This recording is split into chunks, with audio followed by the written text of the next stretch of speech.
মেয়েটি অন্ধ জানা সত্ত্বেও আব্বা আম্মুর কথাই বিয়েতে রাজি হয়ে গেলাম।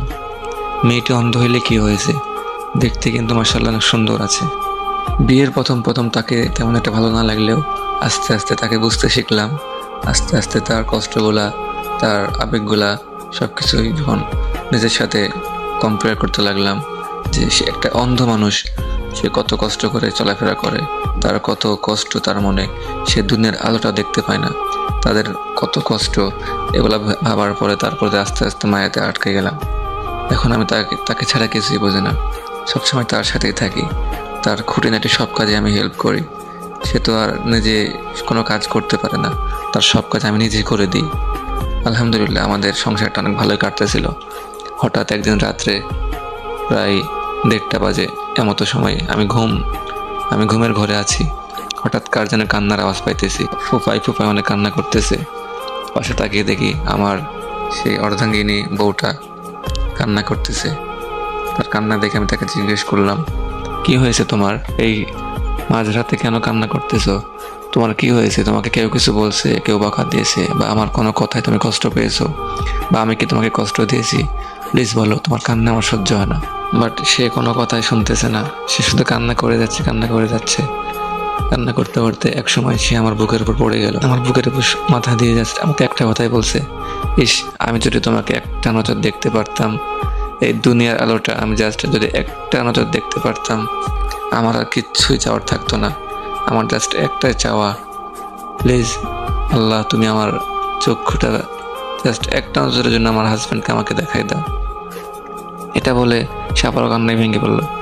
তার কান্না থেকে আমি আর ঠিক থাকতে পারলাম না, শুধু ভাবতেছি আমি একটা ব্যর্থ হাজব্যান্ড, আমি আমার বউয়ের জন্য কিছুই করতে পারতেছি না। সে এমন একটা জিনিস চাইছে, আমি চাইলেও সেটা পূরণ করতে পারতেছি না। আমি এখন কি করব? এটা ভাবতে ভাবতে আমার মাথা অনেক ব্যথা করা শুরু করছে।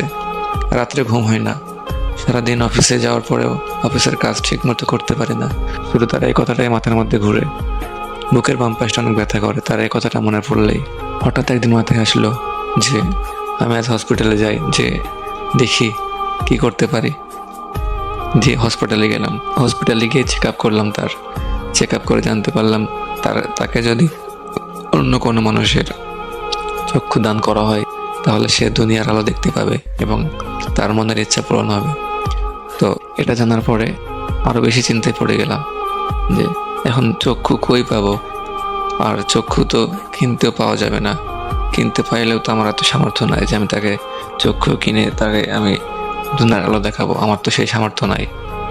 এটা চিন্তা করতে করতে আরও বেশি টেনশনে পড়ে গেলাম। মাথা অনেক ব্যথা করে, জ্বর সর্দিতে ভুগতেছি।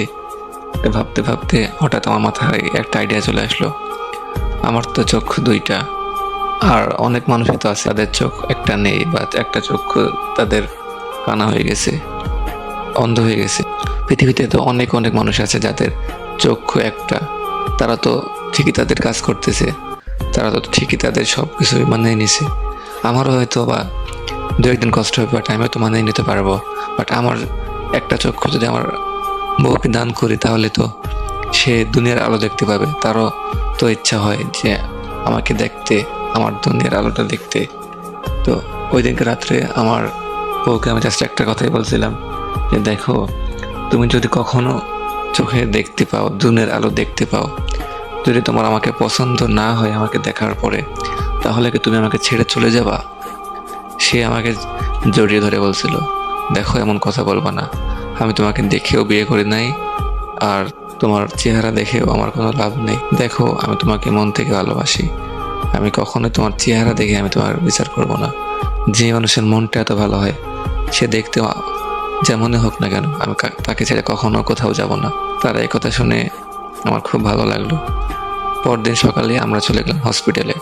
যাওয়ার পর সে বলল যে আমরা আজকে হসপিটালে কেন আসছি।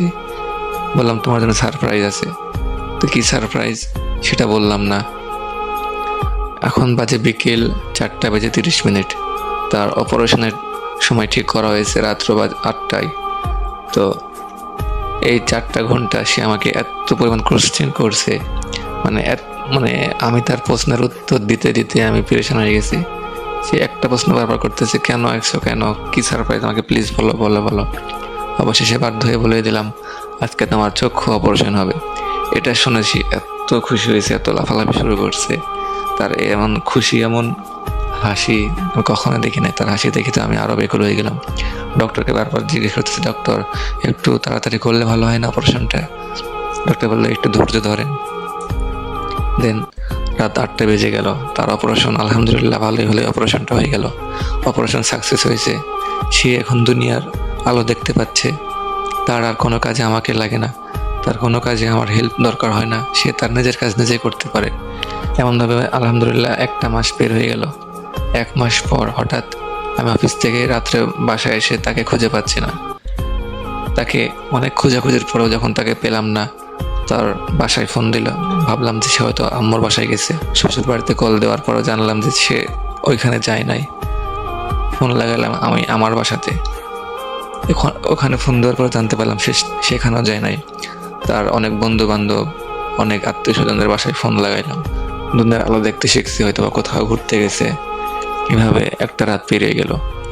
সকালেও সে বাসায় আসলো না। অনেক চিন্তায় পড়ে গেলাম, কোথায় গেছে সে। তার চিন্তায় আমার ঘুম আসতেছে না, তার চিন্তায় কিছু খাইতে পারতেছে না।